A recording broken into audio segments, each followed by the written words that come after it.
commencé il y a déjà 5 jours. Et ce vendredi est le premier du mois. Et ce soir, nous allons parler du progrès spirituel par la parole de Dieu. Le progrès spirituel au moyen de la parole de Dieu. Le progrès spirituel au moyen de la parole de Dieu.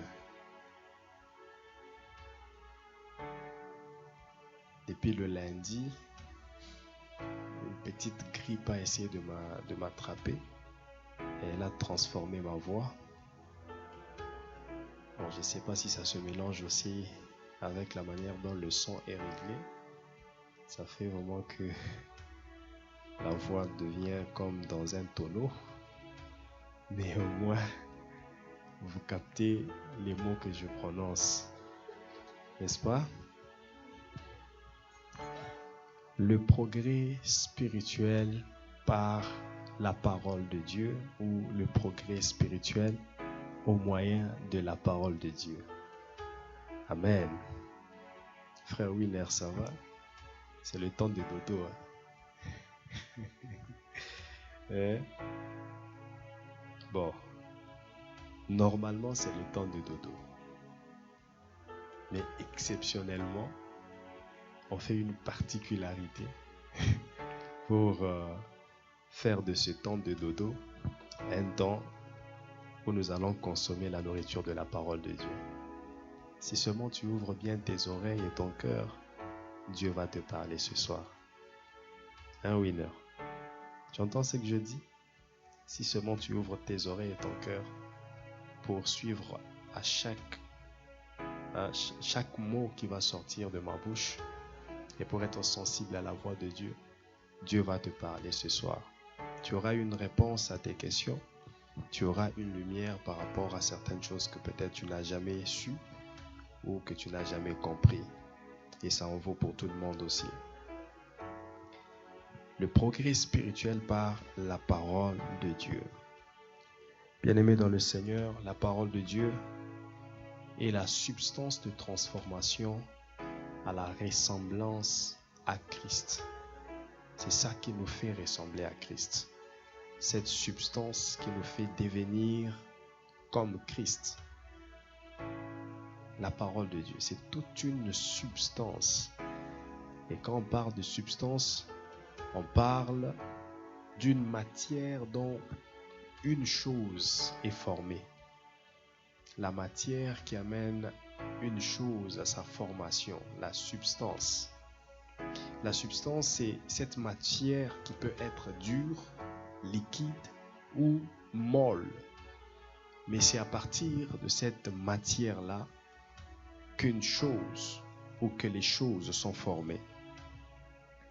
Et la parole de Dieu est cette substance à partir de laquelle toute chose a été formée. Cette matière qui peut être liquide, dure ou molle.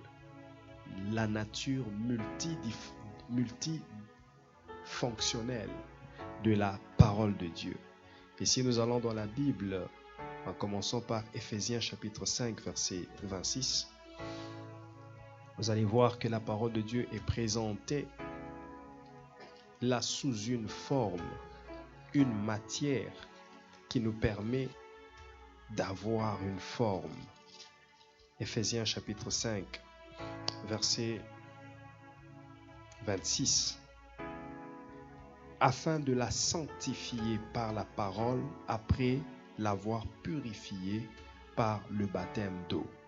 Ici, on nous présente la parole de Dieu sous sa forme liquide.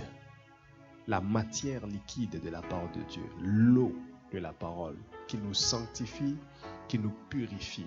Jésus pouvait dire en Jean chapitre 15, verset 3, « Vous êtes purs par cette parole que vous avez écoutée. » Car la parole de Dieu est l'eau qui nous lave. C'est l'eau qui nous donne la forme, qui nous donne la propriété, qui nous donne la nature de Dieu. C'est une substance qui peut être liquide, qui peut être comme de l'eau. C'est une substance qui peut être comme du lait. 1 Pierre chapitre 2, verset 2. 1 Pierre chapitre 2, verset 2. 1 Pierre chapitre 2, verset 2. La Bible dit, désirez comme des enfants nouveau-nés le lait spirituel et pur, afin que par lui vous croissiez pour le salut. La parole de Dieu est le lait dont nous avons besoin pour notre croissance. C'est cette matière qui nous donne la forme. La parole de Dieu est une substance. Une substance est une matière de laquelle les choses sont formées. Si vous lisez aussi Psaume chapitre 119, versets 105, la Bible dit que la parole de Dieu est une lumière, une matière lumineuse. Alléluia. La parole de Dieu est une lumière.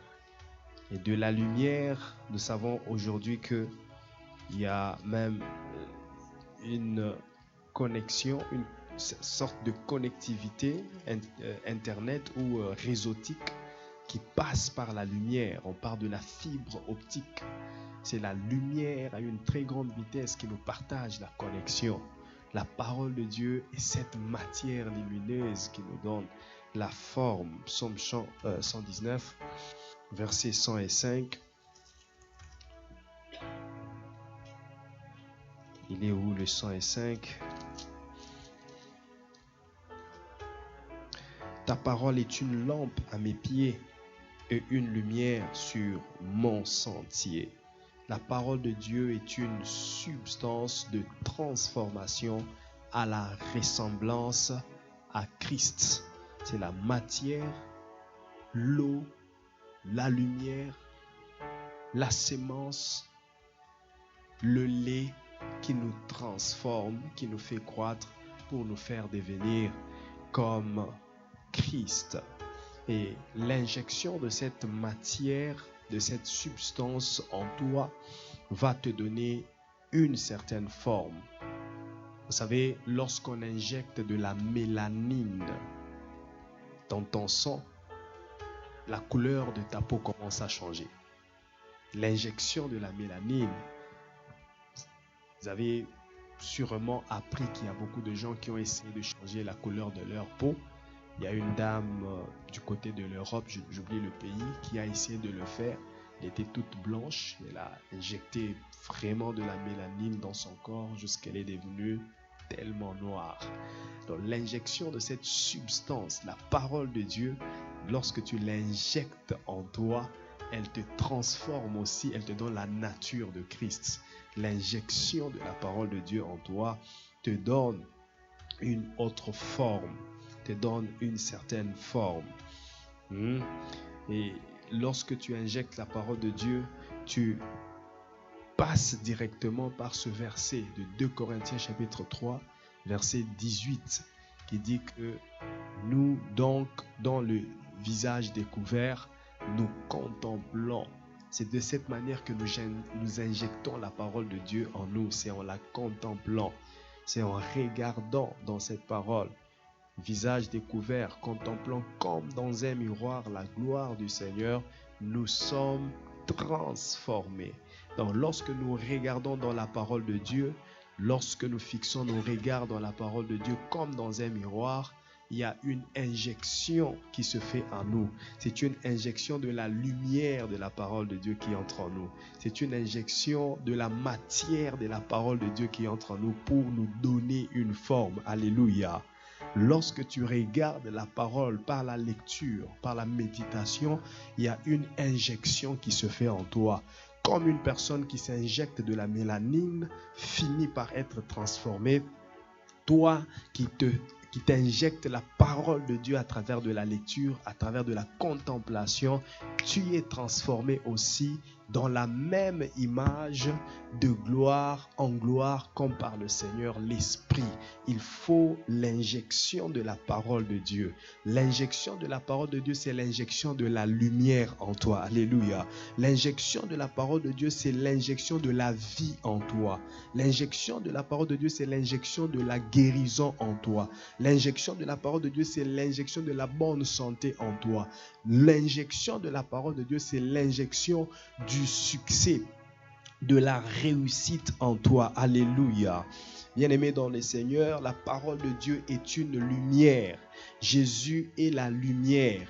La parole de Dieu est la lumière. Jésus est la lumière. La Bible dit, le peuple assis dans les ténèbres a vu une grande lumière. Cette lumière, c'était qui? Mais le verset parle de Jésus.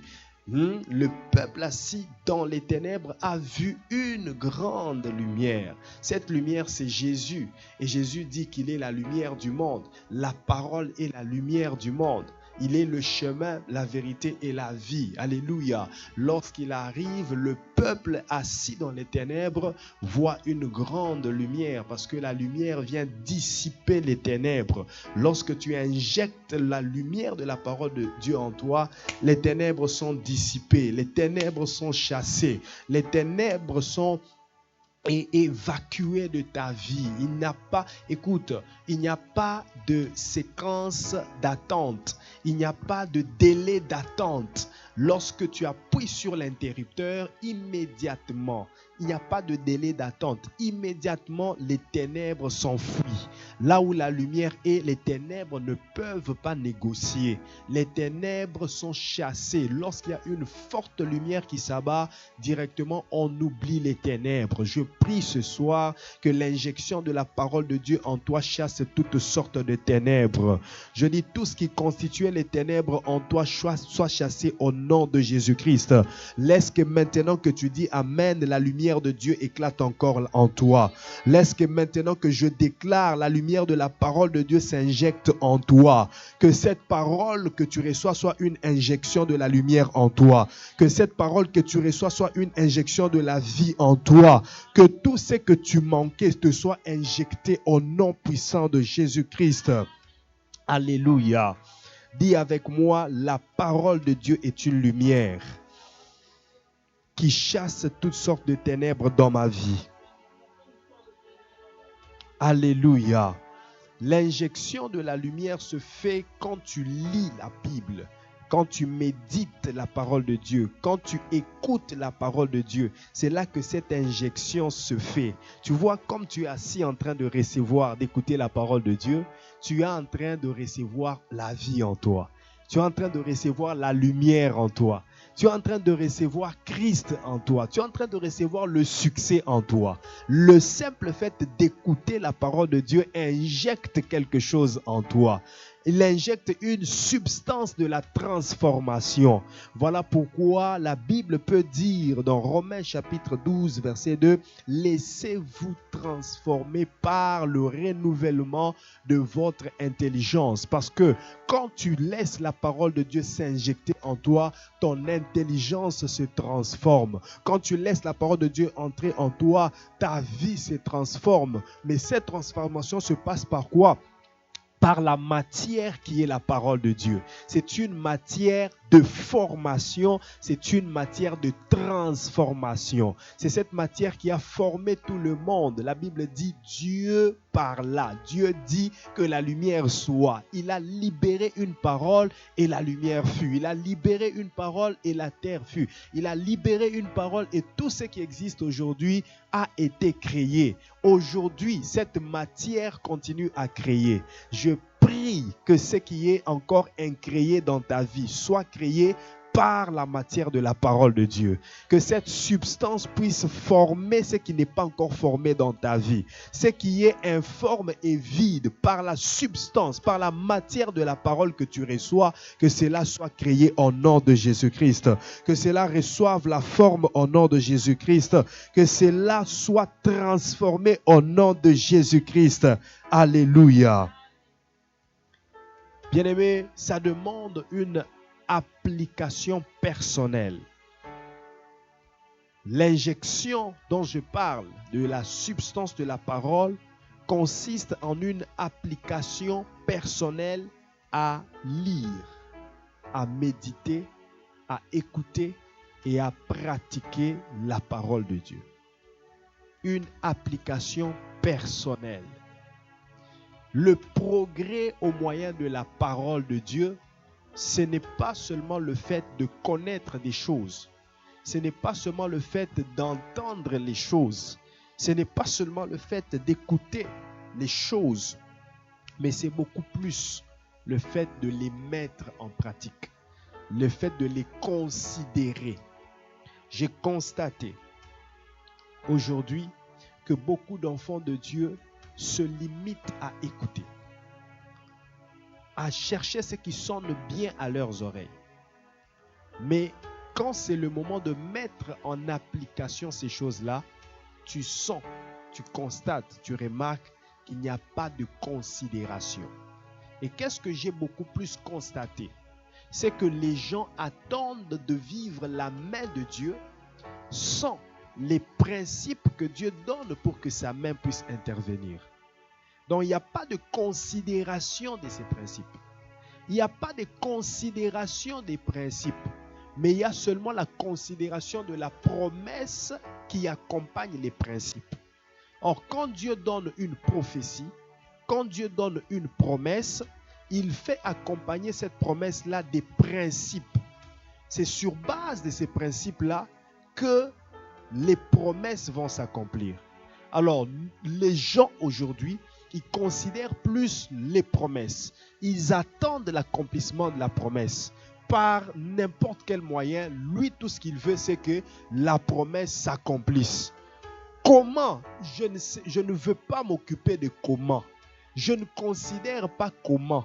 Je ne considère pas le pourquoi. Je ne considère pas le quand. Je ne considère pas le où.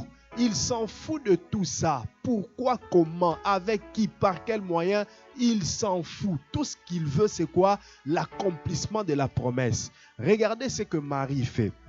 Lorsqu'on lui donne la promesse, lorsqu'on lui donne la prophétie, il n'a pas regardé l'accomplissement de la prophétie. La première des questions qu'elle se pose, c'est comment cela se fera-t-il? Elle a besoin d'un principe. Elle a besoin d'une formule. Que Dieu lui donne la formule par laquelle la chose va s'accomplir. Que Dieu lui donne le principe sur base duquel la chose va s'accomplir. Que Dieu lui donne la fondation sur laquelle elle peut s'appuyer pour savoir que cette chose s'accomplira.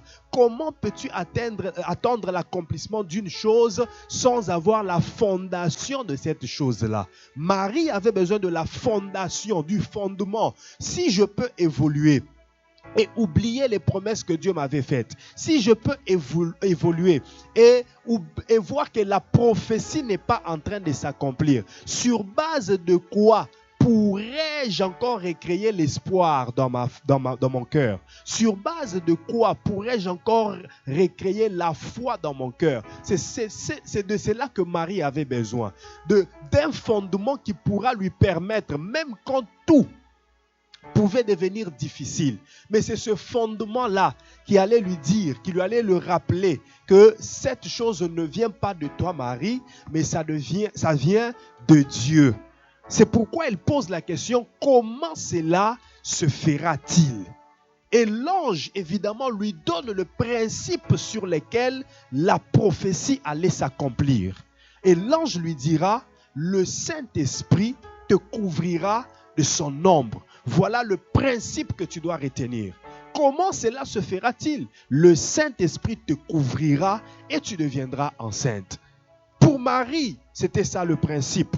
Toi, tu as reçu une prophétie venant de Dieu. Mais c'est quoi le principe que Dieu t'a donné pour l'accomplissement de cette prophétie-là? Beaucoup, nous considérons la prophétie. Dieu avait dit que je vais faire ceci. Il a dit qu'à tel mois, je vais devenir ceci. Mais c'est quoi le principe sur lequel tu vas te baser pour devenir ce que Dieu a dit? C'est quoi le principe que Dieu t'a donné? C'est quoi les choses que tu dois respecter? Oui, Samson sera un enfant fort. Samson sera un enfant tellement puissant que personne ne pourra le vaincre. Il va terrasser, il va tabasser les nations, les Corias, tous ceux qui peuvent venir l'attaquer. Samson aura l'onction sur lui pour les vaincre. Mais il n'y a pas que cette prophétie-là sur Samson. Il n'y a pas que cette force-là qui a été prédite sur lui. il y a aussi les principes que sa mère devait respecter, les principes que son père devait respecter, les principes que lui-même, Samson, doit respecter. Si le rasoir passe sur ta tête, tu n'auras pas cette force. Il y a un principe qu'il faut respecter, que le rasoir ne passe pas sur sa tête. Il y a un principe qu'il faut respecter, que le vin n'entre pas dans la bouche de sa mère. Dieu fait accompagner ses prophéties, ses promesses par des principes. Mais comme je le dis, je ne dis pas ces choses en vain. Je le dis parce que j'ai fait ce constat en regardant la vie des enfants de Dieu, en regardant la vie de ceux qui ont reçu des prophéties et des promesses, et la manière dont ils se comportent, et parfois même ne voient pas l'accomplissement de ces prophéties-là. Et quand j'analyse, j'examine bien, je me rends compte que ce sont des gens qui n'ont pas considéré les principes qui accompagnaient les prophéties qui leur ont été données. Ils ne considèrent pas le règlement que Dieu a établi, le règlement qui régit cette prophétie pour qu'elle s'accomplisse. Cette promesse pour qu'elle aboutisse.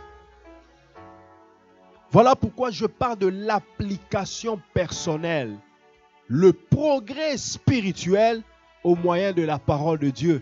Ça demande l'application personnelle, que tu t'appliques toi-même à respecter, à considérer les principes, à considérer non seulement la prophétie, mais les principes. Et si tu fais ça, bien-aimé dans le Seigneur, tu ne pleureras pas. Tu ne diras pas, oh Seigneur, tu m'avais menti. Tu ne diras pas, oh Seigneur, tu m'as abandonné. Oui. Une question à se poser, est-ce que Dieu peut vraiment t'abandonner? Est-ce que Dieu peut te dire quelque chose pour qu'à la fin, il se moque de toi? Ils disent, je lui avais dit qu'il deviendra, il sera élevé. Je lui avais dit, et puis j'avais dit à Abraham qu'il aura des enfants. Et puis Abraham n'a pas eu des enfants. Dieu maintenant se moque d'Abraham. Non. Dieu il n'est pas aussi irresponsable pour faire ça. Pour te donner une prophétie, pour te donner une promesse, et puis la voir ne pas s'accomplir, ou bien te voir échouer dans la chose, et puis lui, il est content de cela. Alors il faut que tu te checkes bien. Est-ce que le problème est du côté de Dieu ou de ton côté? Mais comme je te dis, par constat, dans la vie de plus d'un enfant de Dieu, le problème est le manque de considération des principes. Nous voulons réussir à l'école, même sans étudier. Mais nous voulons seulement réussir. Tu ne te donnes pas le temps de lire, tu ne te donnes pas le temps de faire des recherches, mais tu veux réussir. Nous voulons avoir des bons postes au travail, même sans compétences, sans qualification, sans respecter les principes établis pour aller de niveau en niveau. Au nom d'une pseudo-foi, les chrétiens aujourd'hui comprennent mal la foi. Et les chrétiens aujourd'hui comprennent mal le miracle. Le miracle, ce n'est pas quelque chose qui se fait chaque jour. Non. Si ça se fait chaque jour, donc ce n'est plus un miracle. Le miracle, c'est quelque chose qui sort de l'ordinaire. Ça ne vient pas chaque jour. Si tu es là, tu attends les miracles, tu fais une erreur.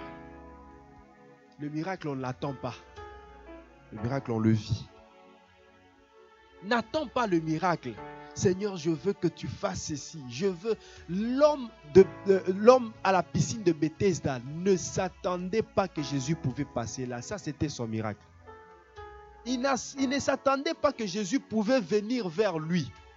Tout ce que lui attendait, c'était que l'ange vienne, bouge de l'eau et que quelqu'un le jette dans l'eau. Mais est-ce que c'est arrivé? Voilà pourquoi ce que nous attendons le plus souvent comme miracle n'arrive jamais.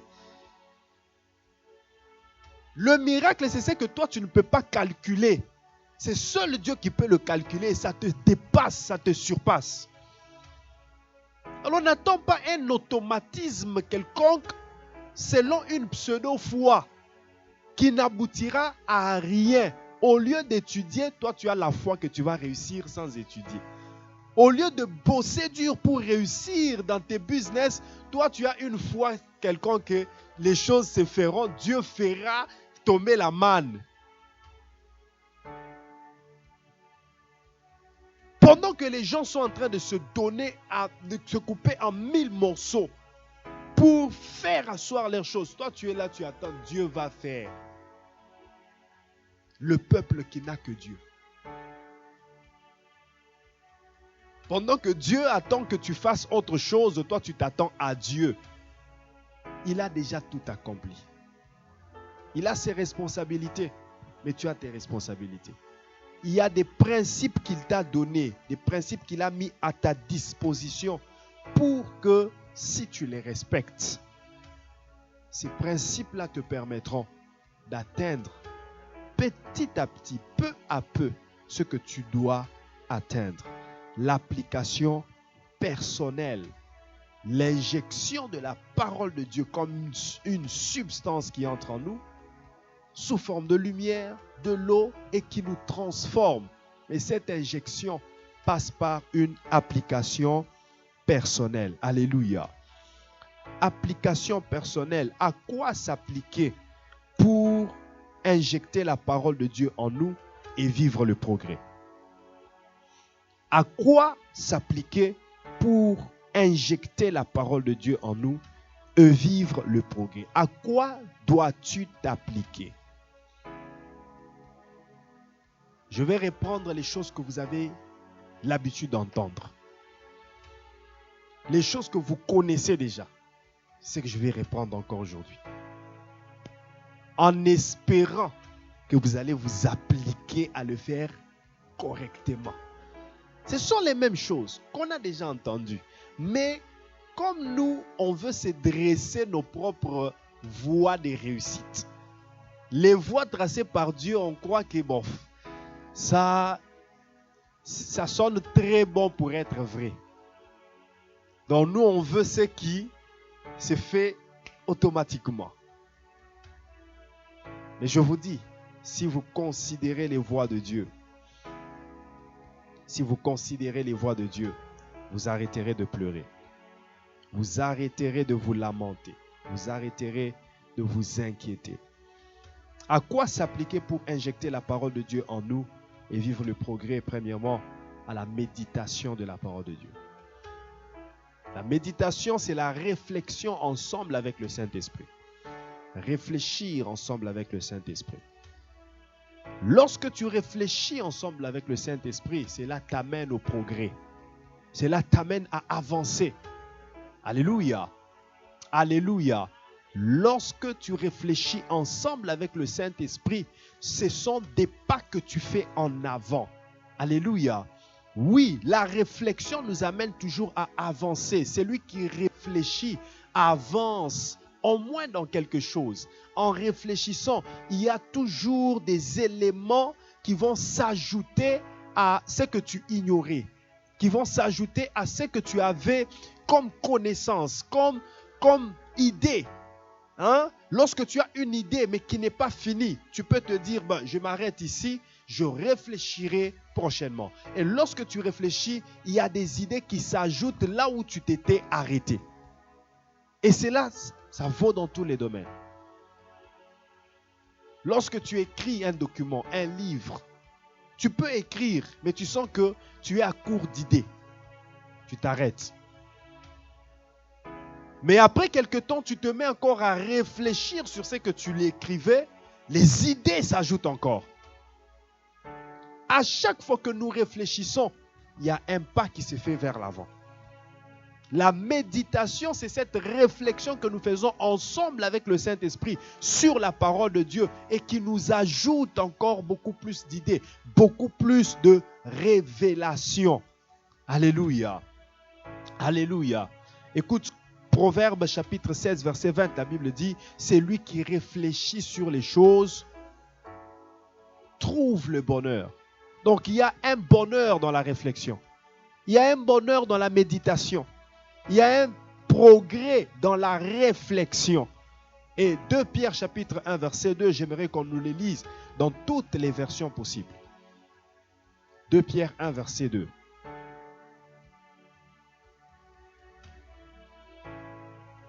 De Pierre chapitre 1 verset 2.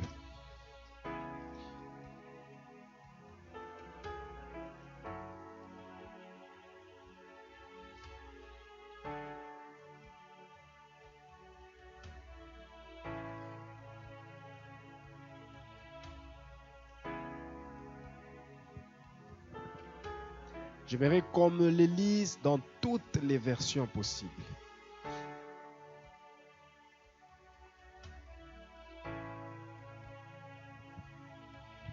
Lui, c'est quand? Que la grâce et la paix vous soient multipliées par la connaissance de Dieu et de Jésus notre Seigneur. La grâce et la paix sont multipliées par un facteur de multiplication qui est la connaissance de Dieu et de Jésus-Christ notre Seigneur. La version Semeur. Que la grâce et la paix vous soient données en abondance par la connaissance de Dieu et de Jésus notre Seigneur. Une autre version.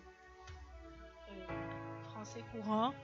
Que la grâce et la paix vous soient accordées avec abondance par la vraie connaissance de Dieu et de Jésus notre Seigneur. Une autre version. La version Darby. Que la grâce et la paix vous soient multipliées dans la connaissance de Dieu et de Jésus notre Seigneur. Une autre version, j'ai besoin de toutes les versions. Colombe, tu as des versions là-bas, j'ai besoin de toutes les versions possibles, je viens de le dire. Colombe, parole vivante, parole de vie. Parole de vie. Vous connaissez Dieu et Jésus notre Seigneur, alors qu'il vous bénisse et vous donne la paix en abondance.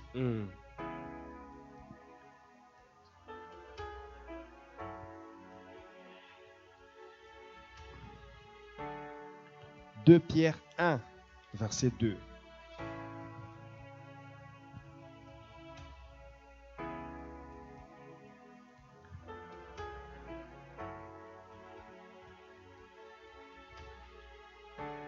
La connaissance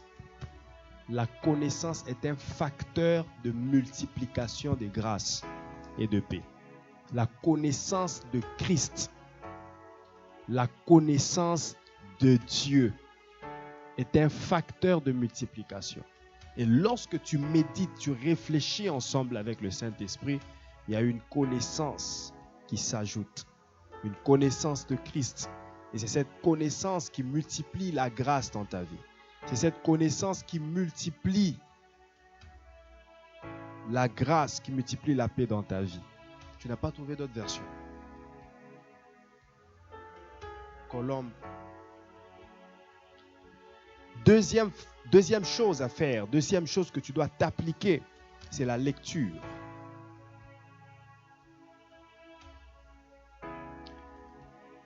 Dans la méditation d'abord, je vais vous donner la référence de David.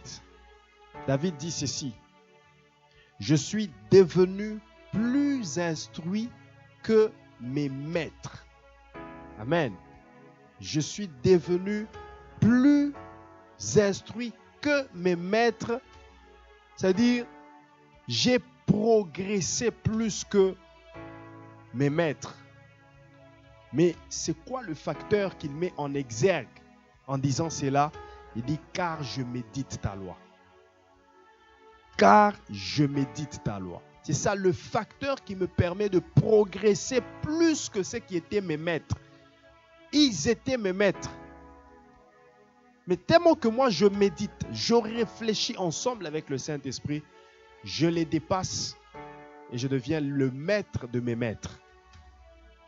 C'est un facteur de progression, la méditation. Voilà pourquoi dans Josué 1, verset 8, il est écrit clairement que ce livre de la loi ne s'éloigne pas de ta bouche. Ça, c'est le niveau de la déclaration. Mais il dit, en dehors de cette déclaration, médite-le aussi jour et nuit pour marcher fidèlement selon ce qui y est écrit. C'est alors que tu auras du succès dans tes entreprises. C'est alors que tu réussiras. La méditation est un facteur de progression. Le progrès spirituel dépend de ta méditation de la parole de Dieu. Alléluia. Et la deuxième chose à laquelle tu dois t'appliquer, c'est la lecture. La lecture de la parole de Dieu. Est-ce qu'il y a des gens qui continuent à faire la lecture? Qui sont à jour? Qui est à jour?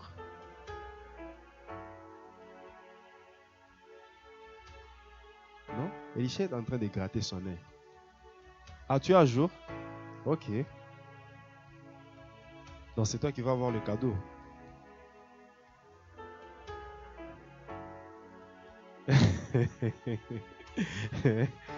Ok. Bon, moi je t'encourage. Parce qu'il y a un très grand cadeau. Très valeureux. D'un très grand prix. Qui sera donné à la personne qui va finir. La première personne à finir.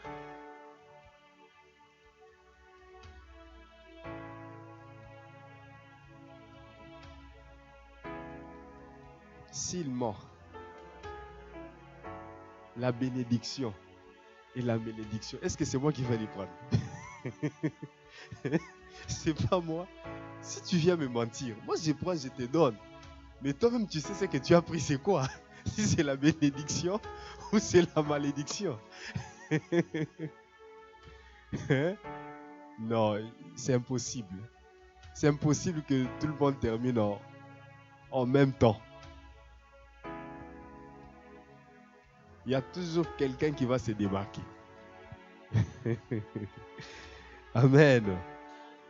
Donc la lecture, c'est aussi un facteur qui nous amène au progrès. Et la lecture nous permet l'acquisition de l'information, mais aussi, écoute, non seulement l'acquisition de l'information, mais aussi l'aiguisement de nos yeux.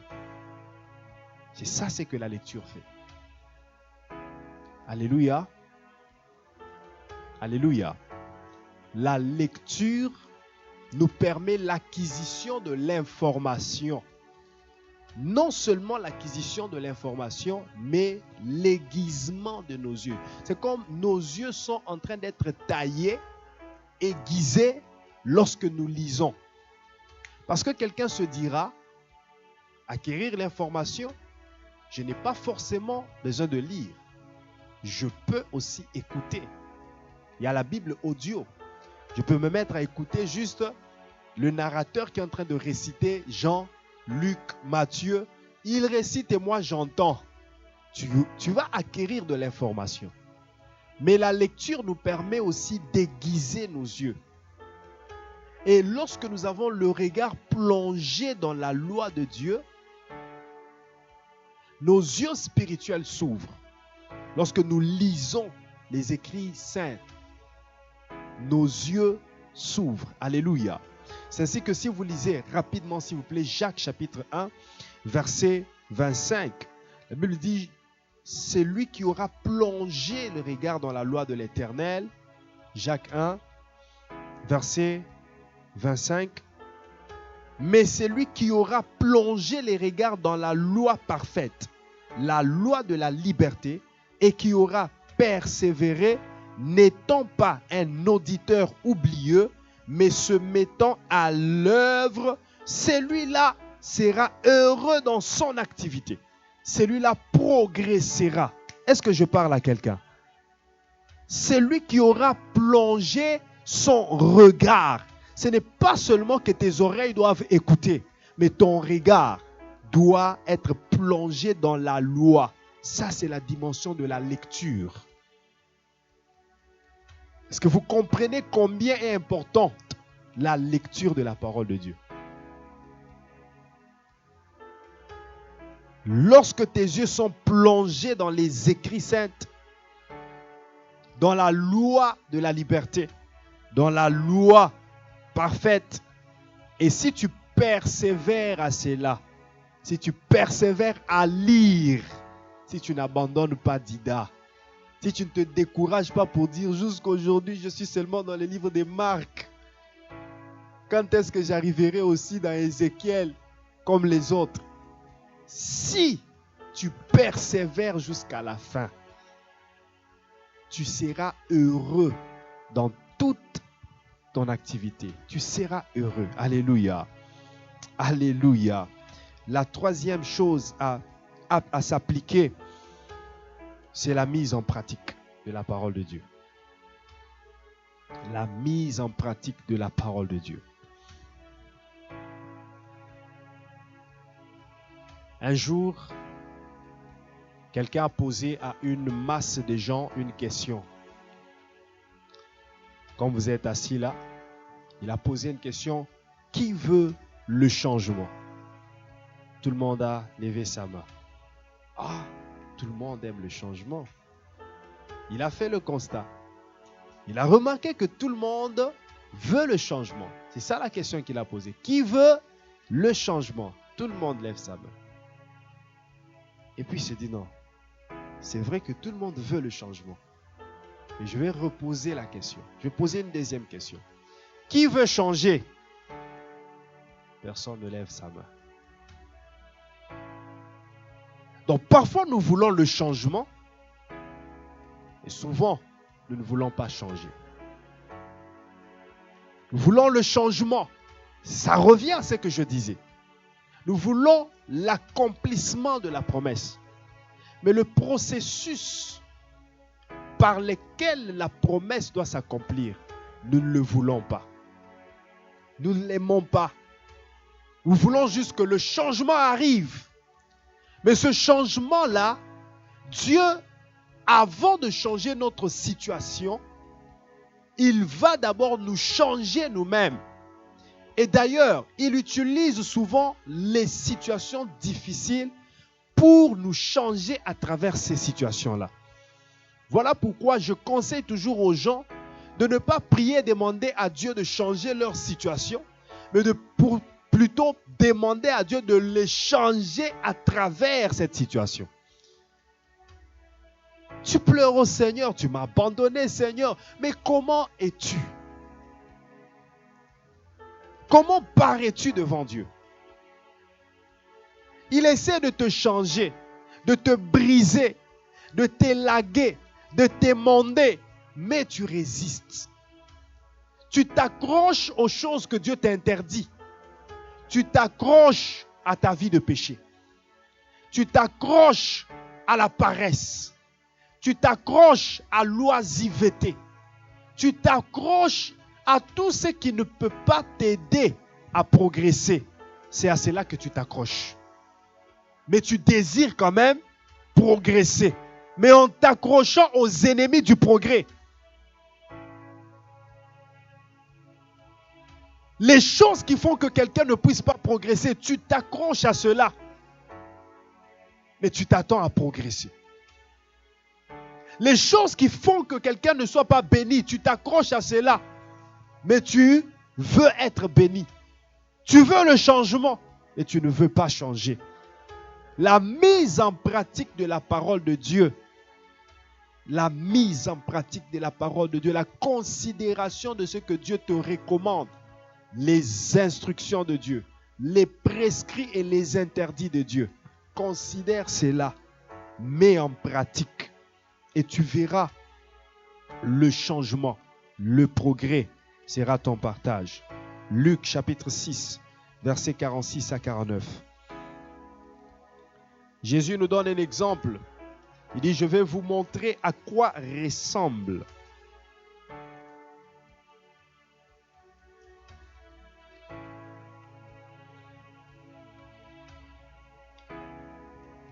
pourquoi m'appelez-vous Seigneur, Seigneur, et ne faites-vous pas ce que je dis. Pourquoi m'appelez-vous Seigneur, Seigneur, mais vous ne faites pas ce que je vous dis?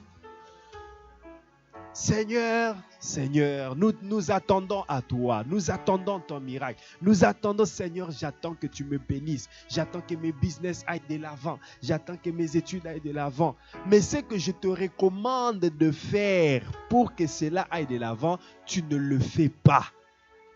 Pourquoi m'appelez-vous Seigneur, Seigneur, et ne faites-vous pas ce que je dis? Je vous montrerai à qui est semblable tout homme qui vient à moi, entend mes paroles et les met en pratique. Il est semblable à un homme qui, bâtissant une maison, a creusé profondément et a posé le fondement sur le roc. Une inondation est venue et le torrent s'est jeté contre cette maison sans pouvoir l'ébranler parce qu'elle était bien bâtie. Je m'arrête d'abord là. Vous savez, en 2020, pandémie, confinement, on était à Saint-Louis.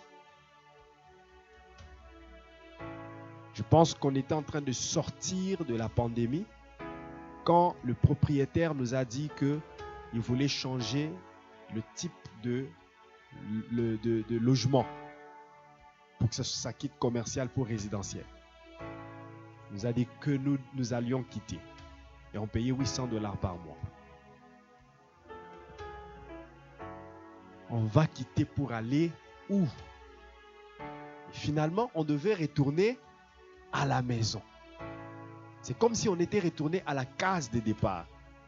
Même pas à la case de départ. Parce que case de départ même, c'était qu'on louait dans un centre communautaire chaque dimanche pour faire nos services. Mais là, on est retourné carrément à la maison. C'était comme une fermeture. Et la plupart des églises qui ont connu ce problème-là, il y en a même qui n'ont pas encore ouvert jusqu'à aujourd'hui. Il y a des ministères qui n'ont pas su ouvrir jusqu'à aujourd'hui parce qu'ils n'ont pas reçu la sagesse, les stratégies d'évoluer pendant qu'ils étaient. Dieu nous a donné ces stratégies, Dieu nous a donné ces moyens, cette sagesse-là, pour que nous ne nous sentions pas comme si nous avons fermé, comme si on a perdu. Non. Vous vous rappelez très bien comment est-ce qu'on a travaillé. Et c'est là que nos moments de Zoom étaient devenus encore très intéressants, très importants. Nous avons communié, pas seulement ceux qui sont au Canada, même ceux qui étaient loin. Il y avait des moments où on faisait, c'était vraiment la louange. La louange, ceux qui sont à distance, il y avait des gens qui ouvraient leur caméra, qui dansaient sérieusement. Il n'y a que Dieu qui peut faire ce genre de choses. Et vous savez, le secret, c'est quoi? Considérer la parole de Dieu. Qu'est-ce que Dieu a dit? Souvent, je le répète ici, je pense même pendant la retraite, je l'ai dit. Jésus n'avait pas dit aux disciples, allons nous noyer.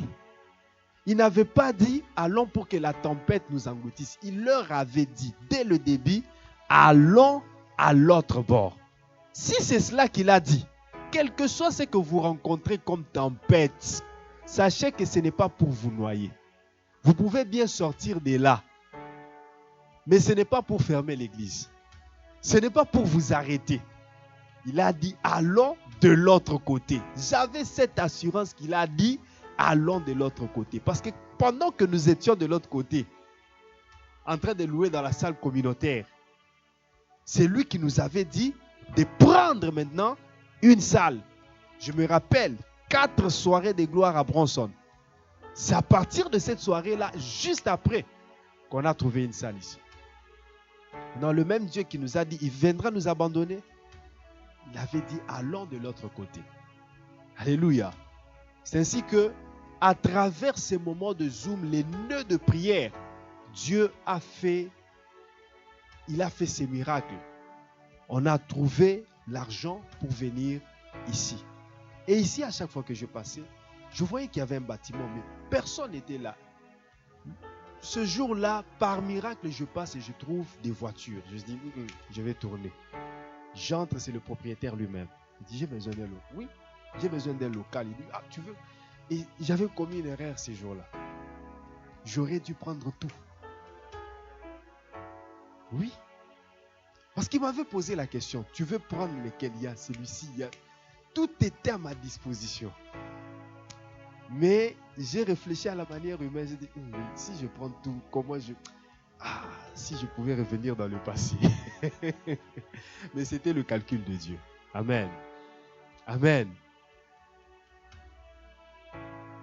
Si vous considérez la parole de Dieu, si vous mettez votre foi dans la parole de Dieu pour la mettre en pratique, les pleurs, les jérémiades, les inquiétudes, ça ne sera pas votre partage. Quoi que vous soyez en train de rencontrer une situation difficile, mais dans cette situation-là, vous vous souviendrez ce que Dieu vous avait dit. Pourquoi m'appelez-vous Seigneur et ne faites pas ce que je vous ai dit? Qu'est-ce que Dieu t'a dit? C'est ce que tu dois mettre en pratique. Ne regarde pas ce qui est difficile. Mets en pratique ce que Dieu t'a dit. S'il a dit garde silence, garde silence. S'il a dit jette tes filets dans les mers, jette tes filets. Ne dis pas j'ai jeté, je n'ai pas trouvé. Toi jette les filets. Sur ta parole, je jetterai mes filets. Sur ta parole. Mets en pratique la parole de Dieu. Il t'a recommandé la sanctification. Toi ne pèse pas sur la sanctification pour dire en quoi la sanctification a un lien avec mes finances. Ne sois pas sage à tes propres yeux pour dire en quoi est-ce que ce que je fais va handicaper mon mariage, va handicaper. C'est toi qui considères que ce n'est pas grave.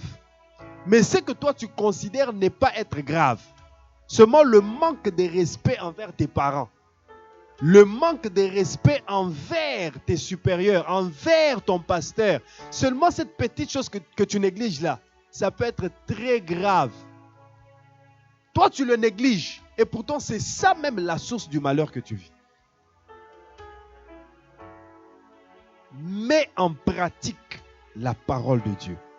Quatrième et dernière chose pour ce soir, appliquer sa foi.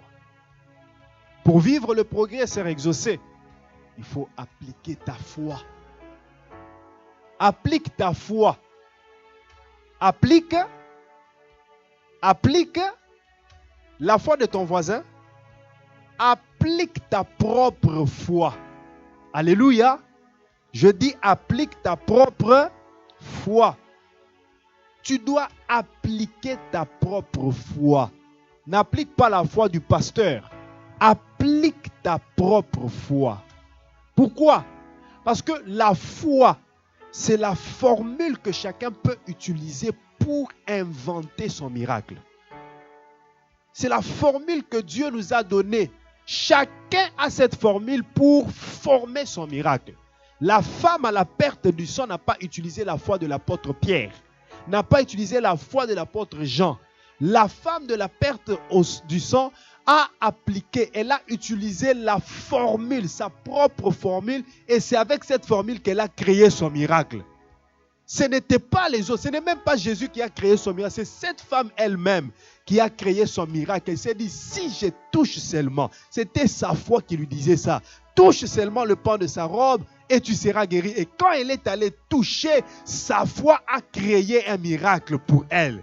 Et Jésus lui a dit, femme, ta foi t'a sauvé. Ce n'est pas moi qui t'ai sauvé. Ce n'est pas ma puissance. Ce n'est pas ma foi. C'est ta foi qui t'a... Tu as appliqué ta foi à moi et tu es sauvé. Ce soir, je te dis, si tu appliques ta foi, tu seras sauvé. La foi, c'est la formule que Dieu t'a donnée. Applique ta foi et tu vivras le progrès. Applique ta foi. Le juste vivra par sa foi, non par la foi. Mets-moi ce verset-là, tu vas voir. On n'a pas utilisé l'article là. Mais on a utilisé le pronom possessif à la troisième personne du singulier, ça.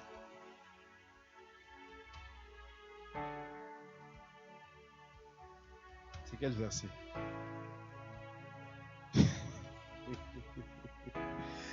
Le juste vivra par sa foi. Hébreux 10.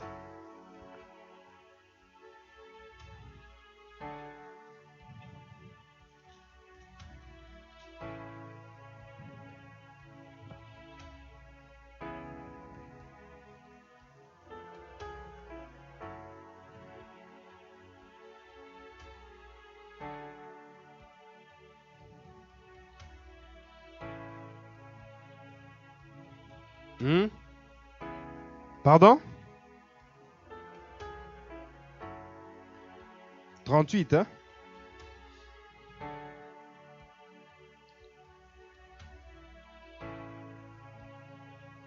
Bon, on va dans attends.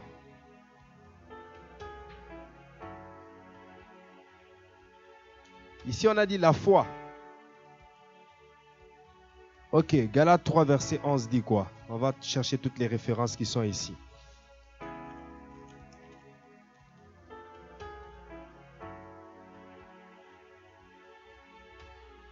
Habakkuk 2, verset 4. Je vais aller dans la version originale. Habakkuk 2.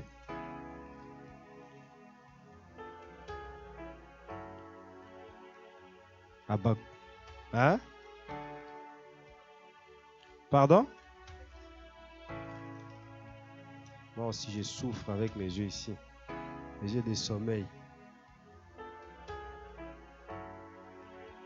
Ok, Habakkuk 2, verset 4. Voilà. C'est ça la version originale que Hébreu a appris. Et ça, c'est l'original. Voici, son âme s'est enflée. Elle n'est pas droite en lui, mais le juste vivra par sa foi. Par sa foi. C'est par ta foi que tu vivras. C'est par ta foi que tu progresseras. Alléluia. Retiens-le, la foi, c'est ta formule.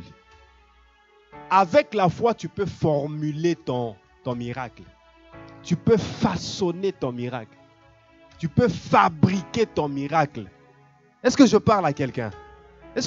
Écoute, je suis en train de parler aux gens qui ont la soif, le désir de fabriquer leur miracle. Je t'ai dit que le miracle n'est pas quelque chose qu'on attend. Le miracle, c'est quelque chose qui sort de l'ordinaire. Une chose qui nous surprend, qui nous dépasse. Mais le miracle, c'est aussi quelque chose que nous pouvons fabriquer nous-mêmes, que nous pouvons façonner nous-mêmes avec notre foi. Avec la foi, tu peux amener à l'existence ce qui n'existe pas. Alléluia.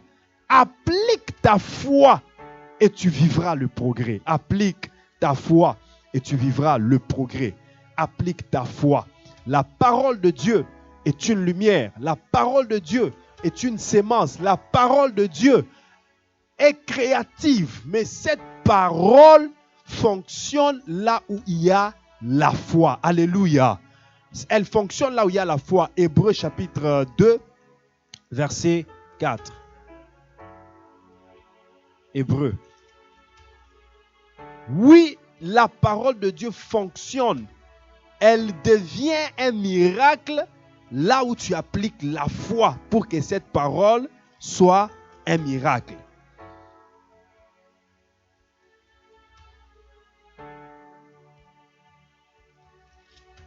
Hébreux 4, verset 2. Hébreux 4, verset 2. Il dit, car cette bonne nouvelle nous a été annoncée aussi bien qu'à eux.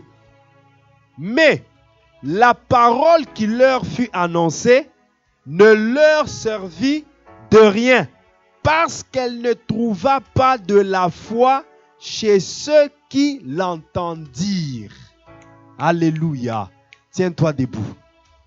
La parole, la même parole, ils ont écouté, Mais comme eux, ils n'ont pas utilisé la formule de la foi, cette parole n'a pas créé des miracles. Cette foi n'a pas fabriqué les miracles à travers de la parole. Écoute, tu peux bien recevoir, tu peux bien entendre la parole de Dieu, mais si tu n'appliques pas ta foi pour que cette parole-là, cette même parole, que ton voisin écoute et ça lui guérit, que ta voisine écoute et ça fait de lui un millionnaire.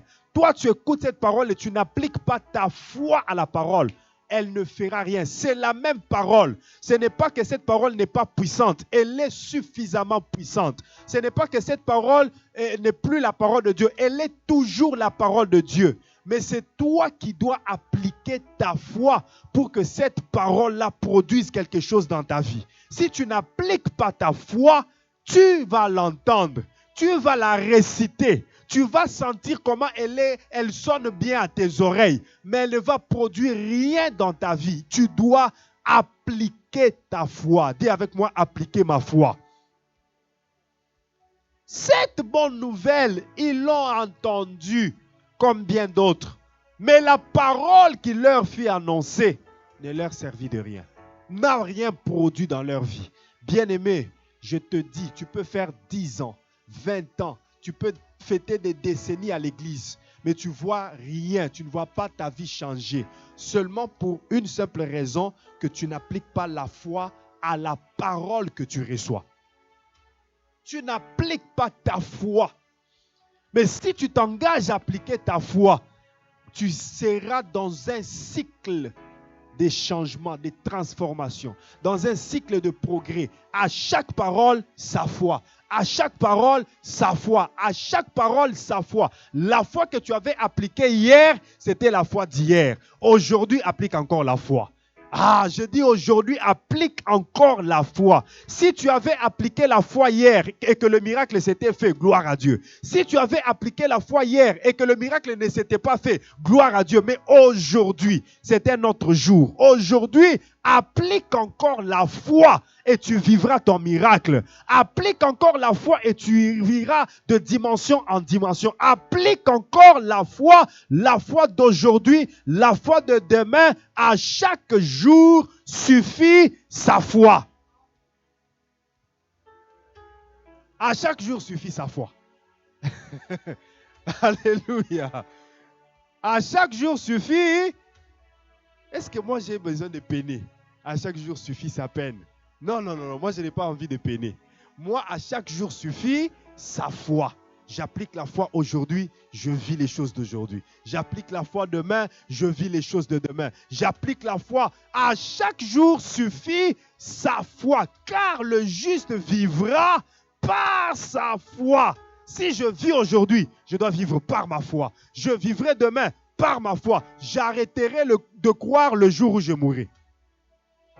Aussi longtemps que je vis, je crois que Dieu peut faire des grandes choses dans ma vie.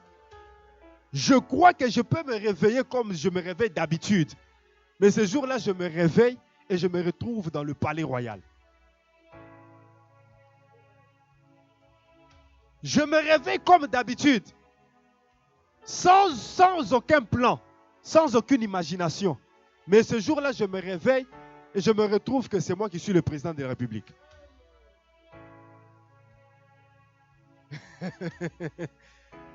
Alléluia. À chaque jour suffit sa foi. J'aimerais que tu puisses appliquer ta foi à ce mois, pour ce mois d'avril. Applique ta foi à la parole de Dieu. C'est que toi, tu penses que c'est impossible là. Que ta foi puisse te le faire voir que c'est possible. Voir avec les yeux de la foi, c'est voir l'impossible qui devient possible. C'est voir ce que les gens ne peuvent pas imaginer que ça peut se réaliser. Mais tu l'as déjà vu. Mais comme tu l'as déjà vu avec les yeux de la foi, ça se réalisera certainement. Abraham, avant de devenir le père d'une multitude, il a vu cela avec les yeux de la foi. Et ce qu'il avait vu, même lui n'en revenait pas. Quand il a vu une multitude des étoiles, Dieu lui a dit, c'est ce que tu deviendras. Il n'en a pas revenu. Sarah a vu ce qu'elle allait devenir. Mais ce jour-là, elle a ri. Et on lui a dit, tu as ri. Tu as ri.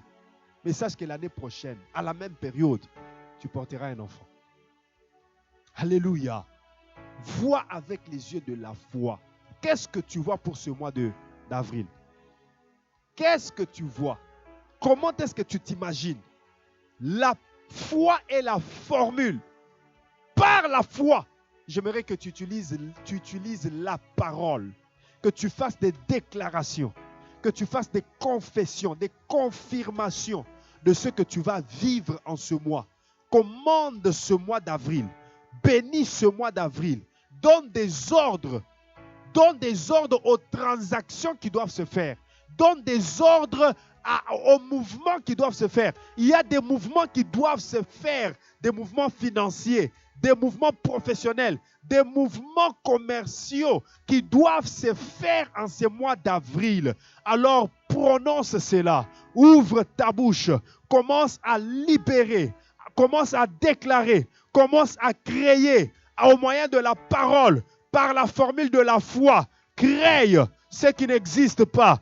Tu as le pouvoir d'amener à l'existence ce qui n'existe pas. Déclare au nom puissant de Jésus.